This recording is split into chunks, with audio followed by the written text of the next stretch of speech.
So here we have the Mercedes-Benz C220 on a 13 plate.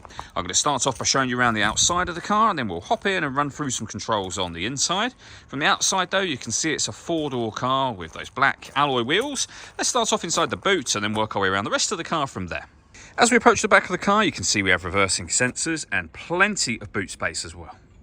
Okay, so we're just going to work our way back round to the front of the car, and then we'll hop in and run through some controls on the inside.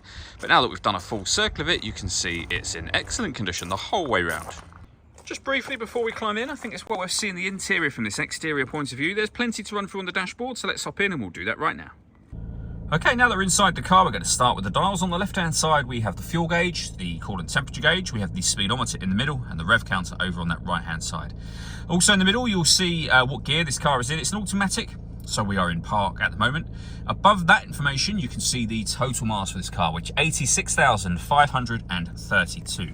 You can change that information displayed there for various things, including the digital readout for the speedometer, and then lots of trip computer and car information, and the buttons I was using to do that are just here.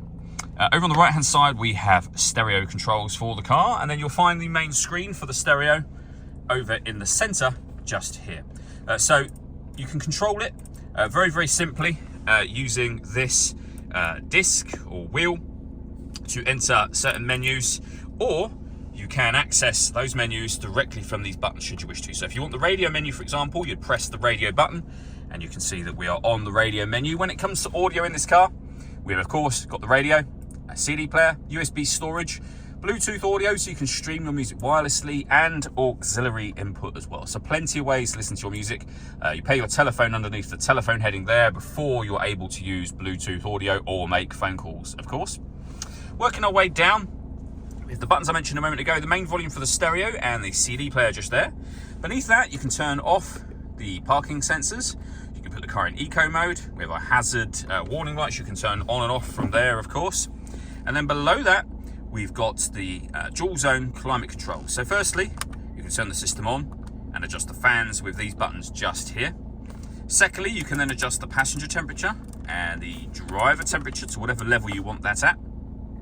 When you're happy with those settings, determine where you'd like the air to be distributed, and then that button will turn your air conditioning on. You can turn it off again via the same button, or hit auto. The car will now take control of the fan speed and the direction of the air to maintain the temperatures that you've asked for, and you can override that whenever you wish to. We have this section which opens up to reveal a 12-volt charging socket and some storage just there as well, and then we have the gear lever for the fully automatic gearbox. All that leaves me to say is thank you for taking the time to watch this video. If you'd like to come and see the car in person and have a test drive, please feel free to give us a call here at Surrey Specialist Cars. We'd love to hear from you soon.